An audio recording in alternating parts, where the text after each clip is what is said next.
ಯಾಕಂದ್ರೆ ಮುರಿಯೋ ಕೆಲಸ ಯಾವತ್ತಿಗೂ ಒಳ್ಳೇದಲ್ಲ.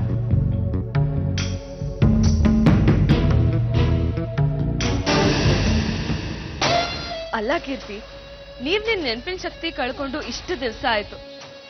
ಒಂದ್ ದಿವಸಕ್ಕೂ ನಿಮ್ಗೆ ನಿಮ್ ಪರಿಚಯದವರಾಗ್ಲಿ ನೆಂಟ್ರಾಗ್ಲಿ ಯಾರೂ ಸಿಗ್ಲಿಲ್ವಾ? ಇಲ್ಲ,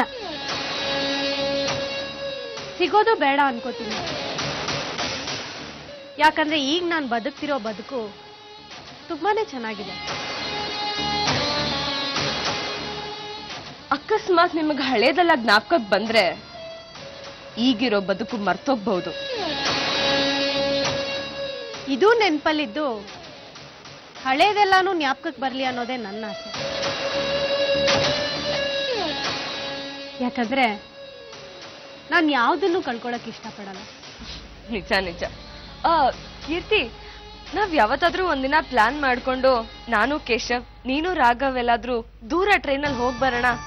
ಬೇಡ. ಯಾಕೆ?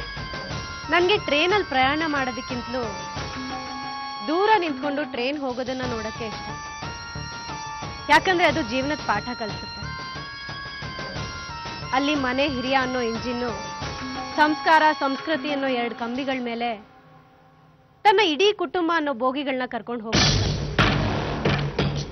ನಮ್ದವ್ರಿಗೆ ಸುಖ ಪ್ರಯಾಣ, ನಮ್ದೇ ಹಾರೋರ್ಗೆ ಹಾರ್ಸೋರ್ಗೆ ಕಷ್ಟ ಕಟ್ಟಿಟ್ಟು ಬುದ್ಧಿ. ಒಟ್ನಲ್ಲಿ ಒಗ್ಗಟ್ಟಿಗೆ ಒಂದು ಬೆಸ್ಟ್ ಎಕ್ಸಾಂಪಲ್ ಅಂದ್ರೆ ಟ್ರೈನ್.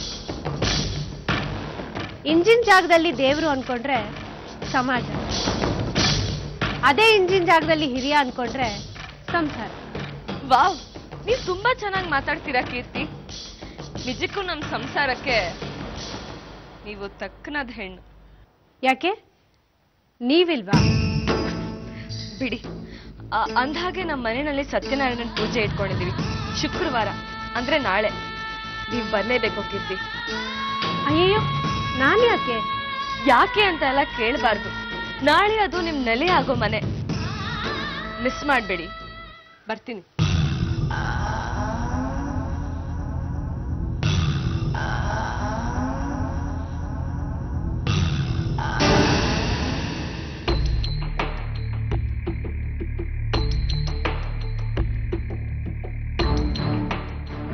ನೀನ್ ಇನ್ನೂ ಇಲ್ಲೇ ಇದೆಯಾ ರಾಘವ?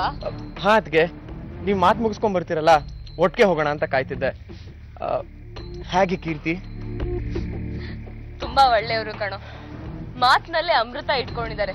ನಾನು ಆಗ್ಲೇ ಹೇಳಿದ್ನಲ್ಲ, you both are a perfect match. ಹಳೇದೆಲ್ಲ ಅವ್ರಿಗೆ ಯಾವ್ದು ನೆನ್ಪಿಲ್ಲ ಅಂದ್ರು ನಿನಗ್ ಒಳ್ಳೆ ಸಂಗಾತಿ ಆಗ್ತಾರೆ. ನಡಿ ಹೋಗೋಣ.